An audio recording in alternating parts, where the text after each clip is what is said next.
Hi, my name is Edward Berger, and I'm the director of the movie Conclave.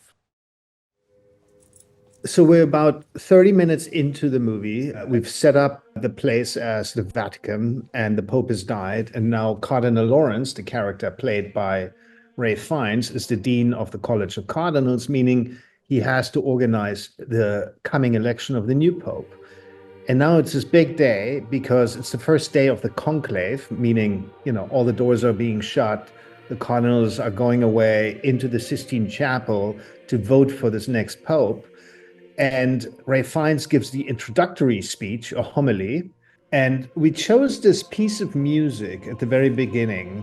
It's actually the only music that isn't composed. Everything else is composed in the movie. So it's the only kind of source music sung by a choir. And it is the only piece of music that is played in the Sistine Chapel for hundreds of years. And I found this fact on a 6 a.m. morning tour. We went to the Sistine Chapel on a guided tour and it was empty. It's the only time that it's empty if you go at 6 a.m. And the guide told us that this was the piece of music. So I looked it up and found it immensely moving and beautiful. So I decided to put it into the movie.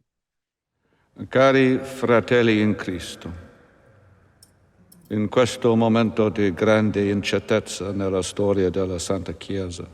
So Rafe starts out the speech in Italian, and Rafe spent a long time practicing Italian, and he was actually very, very adamant. We always had a dialogue coach or someone like an Italian woman there who sort of listened to his diction and everything. She was very satisfied of how he performed it, because also he was super meticulous, that it felt believable that he's lived there for 25 years and has practiced Italian for 25 years.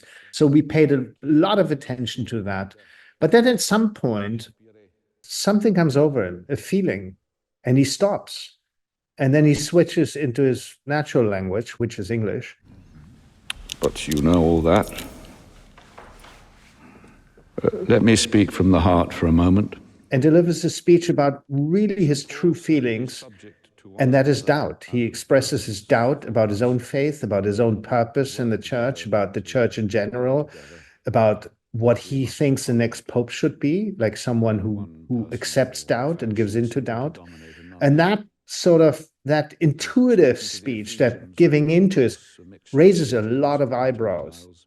In this scene, you will notice, we usually fairly wide on Rafe in the beginning when he speaks Italian. We're from behind. We're sort of from a profile. And then as soon as he speaks from the heart, as soon as his speech changes, we go in for a close-up, a very frontal, central close-up, and the camera starts moving, and then it's actually just one shot. Certainty is the great enemy of unity. Certainty is the deadly enemy of tolerance. It's just one shot, uninterrupted, small push in on Rafe as he speaks, and he sort of loses himself within his words, and he doesn't notice anyone around him. And only then, once he's finished, we cut to the reverse of a wide shot of all the cardinals listening. If there was only certainty and no doubt, there would be no mystery, and therefore no need for faith. Let us pray that God will grant us a pope who doubts. This scene sets Ralph Fiennes up as a character to be reckoned with. He delivers this speech that comes from his heart, and other cardinals, especially the ones with ambition to become the next pope, suddenly fear that there's a new contender in the room. And that is sort of the climax of the scene.